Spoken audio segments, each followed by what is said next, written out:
রাত নামছে ধীরে নিঃশব্দে, যেন আকাশের গা বেয়ে গড়িয়ে পড়ছে কালো মখমলের মতো অন্ধকার। হঠাৎ দূরের কোনো এক মসজিদ থেকে ভেসে আসে এশার নামাজের তাকবীর। প্রথম আল্লাহু আকবার ধ্বনির সঙ্গে সঙ্গে চারপাশ থমকে দাঁড়ায়। গলির পাশের বাতিগুলো হালকা দুলে ওঠে বাতাসে, আর সেই বাতাসে মিশে থাকে বৃষ্টির পূর্ব ঘোষণার গন্ধ। কিছু একটা ঘটবে, কিছু একটা বদলাবে, এমনই এক আগাম বার্তা। এই রহস্যময় স্তব্ধতার মাঝে পুরনো বাড়ির ছাদে দাঁড়িয়ে আছে আরিফ। তার হাতে ধরা সোলারের আলোতে চকচক করছে সেই পুরনো বই, ইরানের বিপ্লব ও খামেনি। মলাটটা কিছুটা ছেঁড়া, পাতাগুলো হলুদ হয়ে গেছে সময়ের ভারে, কিন্তু আরিফের চোখে বইটা আগুনের মতো জ্বলছে। তার চোখের পলকে, ঠোঁটের কোণে, কপালের ভাঁজে লেখা এক প্রশ্ন, যা শুধু ইতিহাস নয়, ভবিষ্যতের কপালেও দাগ কাটে। সে ভাবে, খামেনি যদি পারেন, তবে ইউনুস কেন নয়? 2024 সালের 5ই আগস্ট বাংলাদেশের ইতিহাসে একটি অমোঘ দিন। ছাত্র জনতার অভূতপূর্ব আন্দোলন ক্ষমতার গদি থেকে একটি সরকারকে বিদায় করেছিল। রাস্তায় রক্ত ঝরেছে, চোখের জলে ভিজেছে মাটি, কিন্তু জনগণের কণ্ঠ শেষমেশ জয়ী হয়েছে। এই দিনটি ছিল দ্বিতীয় স্বাধীনতার দিন, কিন্তু স্বাধীনতার মাহাত্ম্য যেন ক্রমশ ম্লান হয়ে আসছে। রাজনৈতিক নেতারা আবারও তাদের পুরনো খেলায় মেতে উঠেছেন। ক্ষমতার লোভ, দলীয় কোন্দল আর স্বার্থের লড়াই। জনগণের ধৈর্য ফুটছে। তারা আর সেই পুরনো গল্প শুনতে চায় না। তাদের মনে একটি নতুন নাম জাগছে, প্রফেসর মোহাম্মদ ইউনুস। তিনি কি পারবেন এই জাতির হারানো আস্থা ফিরিয়ে আনতে? আরিফের মনে পড়ে, ইরানে খামেনি কখনো সরকারের দৈনন্দিন কাজে হস্তক্ষেপ করেননি। তবু তার নৈতিক প্রভাবে দেশটি একটি আত্মনির্ভরশীল জাতিতে রূপান্তরিত হয়েছে। তিনি যেন এক দীপশিখা, পথ দেখান, কিন্তু পথে হাঁটার দায়িত্ব অন্যের। বাংলাদেশের জন্য এমন একজন প্রয়োজন। আরিফ ভাবে, ইউনুস সেই মানুষ। তিনি শুধু দেশ চালাবেন না, সময়কে চালাবেন। ইউনুসের নেতৃত্বে বাংলাদেশ নতুন পথে হাঁটছে। দ্রব্যমূল্য নিয়ন্ত্রণে এসেছে। 2025 সালের ঈদ ছিল ইতিহাসের সবচেয়ে সাশ্রয়ী উৎসব। বাজারে চাঁদাবাজি বন্ধ হয়েছে তার কঠোর অবস্থানের জন্য। তিনি আশিক চৌধুরীর মতো প্রতিভাবান ব্যক্তিদের গুরুত্বপূর্ণ পদে নিয়োগ দিয়েছেন, যার ফলে অর্থনীতিতে নতুন গতি এসেছে। ছাত্র জনতার মন জয় করে নিয়েছেন তিনি। তারা বিশ্বাস করে এই মানুষটি তাদের স্বপ্নকে বাস্তবে রূপ দিতে পারেন। ইউনুসের মাইক্রোফাইন্যান্স মডেলের মাধ্যমে 90 লাখ নারী আর্থিকভাবে স্বাধীন হয়েছেন। 15টি দেশে তার সামাজিক ব্যবসার মডেল ছড়িয়ে পড়েছে। এই কাজ রাজনীতির চেয়ে বড়, কারণ এটি মানুষের জীবনকে সরাসরি বদলে দিয়েছে।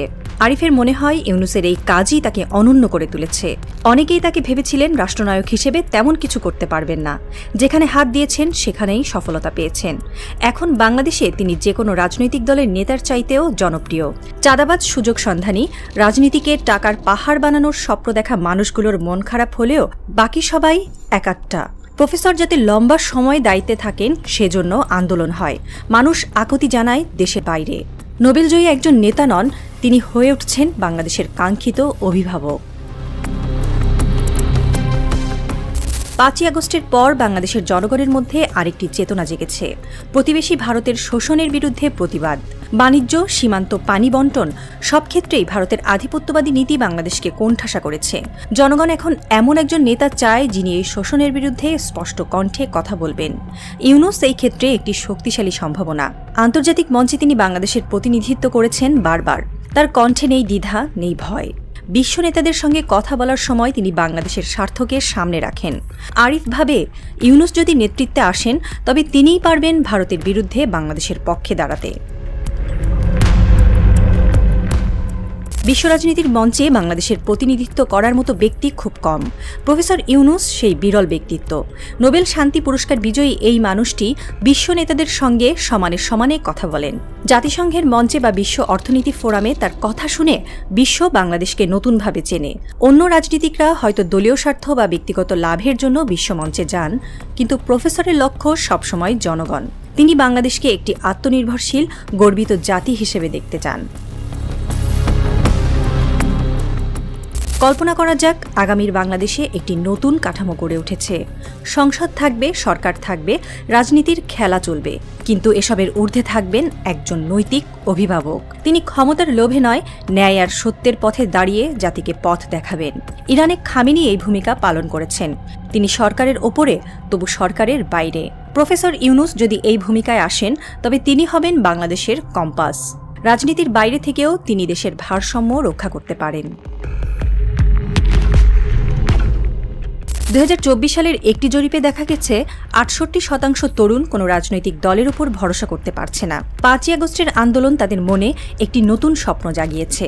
তারা এমন একজন নেতা চায় যিনি তাদের স্বপ্নকে বাস্তবে রূপ দেবেন। প্রফেসর ইউনূস সেই পার্থক্য গড়তে পারেন। তিনি বিশ্বের সম্মানিত, দেশে গ্রহণযোগ্য আর তরুণদের কাছে আদর্শ। ইউটিউবের ভিডিওটি শেষ হলো। ছাদের কিনারায় দাঁড়িয়ে আরিফের চোখে একটি অদ্ভুত আলো। এশার নামাজ শেষ হয়েছে কিছুক্ষণ আগে। দূরের মিনারগুলো এখন নিঃশব্দ, কিন্তু বাতাসে যেন এখনও নামাজের শেষ তাকবীরের ছায়া লেগে আছে। সেই পবিত্র আবহের মধ্যে দাঁড়িয়ে আরিফ মনে মনে ভাবে, ইউনূসের মতো মানুষেরা কখনো শোরগোল করেন না, তবু তাদের পদচারণায় ইতিহাসের পথ বদলে যায়। যদি বাংলাদেশ একদিন সত্যিকার অর্থে নিজের গন্তব্যে পৌঁছায়, তবে সেই পথ দেখানো হাতটি হবে তার, প্রফেসর ইউনূস। একজন যার নাম উচ্চারণে মনে হয় মাটি আর আকাশের মাঝে যে সেতুটা আছে, সেটার নামই সাহস।